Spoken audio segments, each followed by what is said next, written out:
Do this with my significant other in my bedroom? We get into juicy questions today. I'm so glad it's not my dog answering this question. He would tell you that he's seen things that he is ashamed of, and I am not his mom. He would disown me as his dog mom. Well, I've had herpes for over a decade, and I will tell you that the only thing that it has changed in my adult life is more open. People more likely going to accept you for just having a skin condition are usually open to more random things. I do not use protection whatsoever. I also only engage when I am in a monogamous relationship. I never have relations if I feel like an outbreak is about to happen, and I always communicate that with my partner. Never stopped anything though.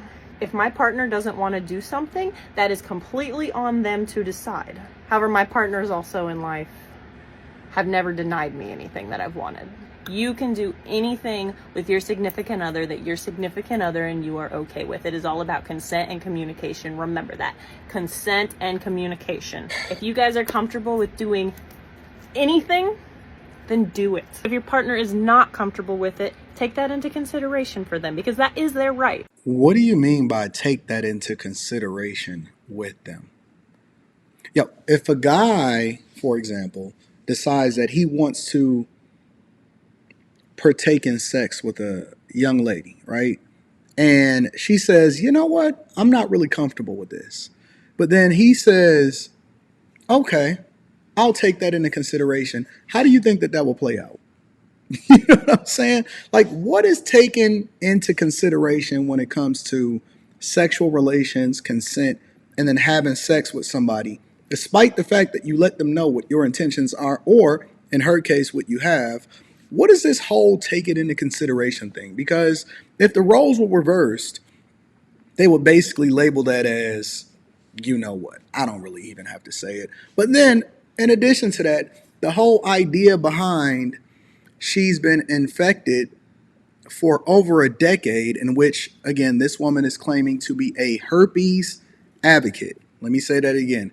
A herpes advocate. Now, from the looks of things, just from my perspective, look a little dirty. You know what I'm saying? But she says that guys that she's got into sexual relationships with, which, let's be honest, I don't believe that she's 100% disclosing every single time that she has a sexual relationship with somebody. I don't believe that she's disclosing what her status is or anything like that, right?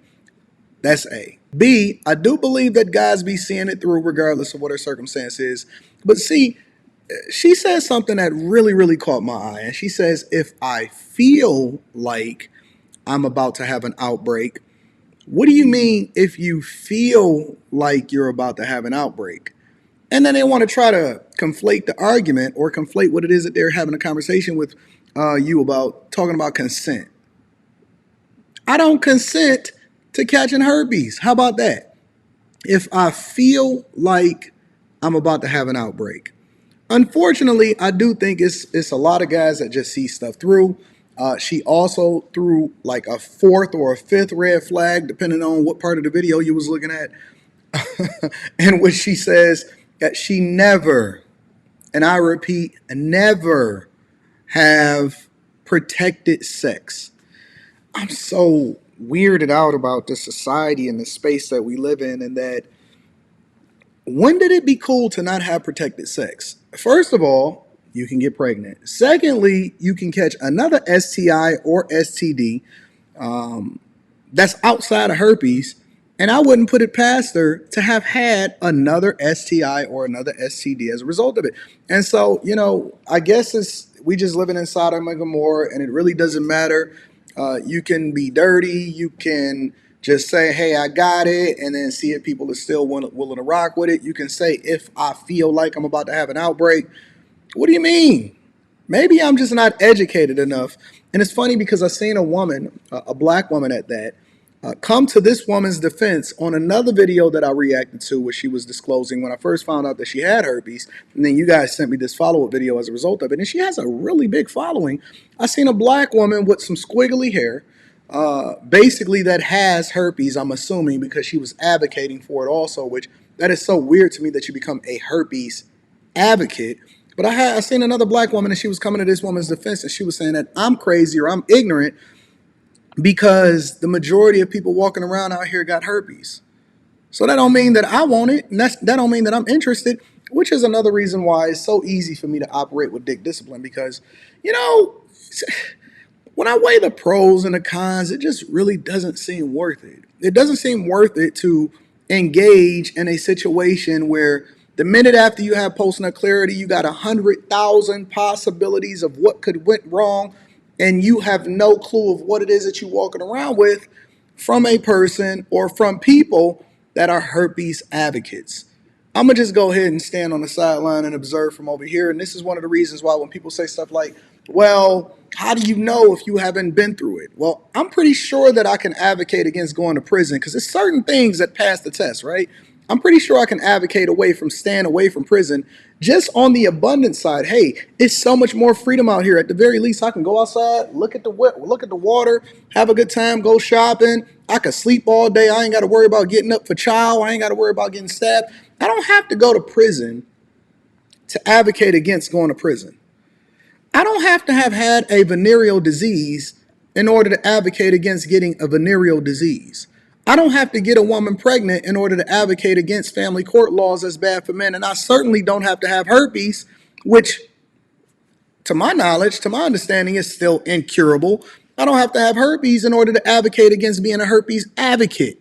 You know what I'm saying? It's all reverse engineering in your mind. And you think that just because you put a bunch of TikTok videos and you have some popularity on TikTok, that I'm supposed to understand where you coming from? I don't. I don't understand the logic of having unprotected sex, considering that you a decade plus in this game.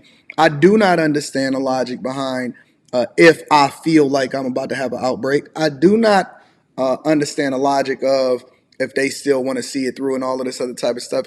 Y'all weird.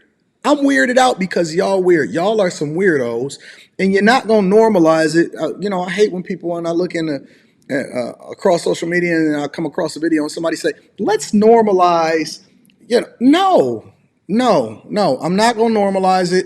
It's some things that we do not have to go down a path to in order to understand it. I'm not gonna normalize having herpes. I'm not gonna normalize having unprotected sex. I'm not gonna normalize seeing it through regardless, just because they look good. On the outside, they look decent, which this is not necessarily the case. On the outside, they look decent. On the inside, you absolutely boiling over. And you telling me that I'm the weird one because I'm not advocating for it, and I don't understand the fact that y'all really are infected. That's really the truth of it. Infected. It should not be normal to be walking around with craziness inside of your pants, and then you still wanting to see it through, or you trying to find somebody that's going to be okay with it, and the possibility of you giving it to them even if they don't have it already. That's crazy. That's called insanity and craziness. And for everybody that feel comfortable just walking around doing the devil's work out here, God bless you. I hope everything work out for you, but I'm just not one of the people that's going to advocate for it. Listen, I'm curious as to what you guys think. Let me know inside of the comments. Make sure you tap into the Patreon. Link is in the description, as well as pinned to the top of the chat. Teach Hanley, 30% off the first order plus a free gift. That link is also in the description. I love you guys. I appreciate you. Let me know what y'all think in the comments about this video. I'm not understanding y'all. I'm not seeing it, and it doesn't make sense to me, but maybe it makes sense to you, and you can give me some education. I love you. I appreciate you. I'm going to holler at you later. Peace.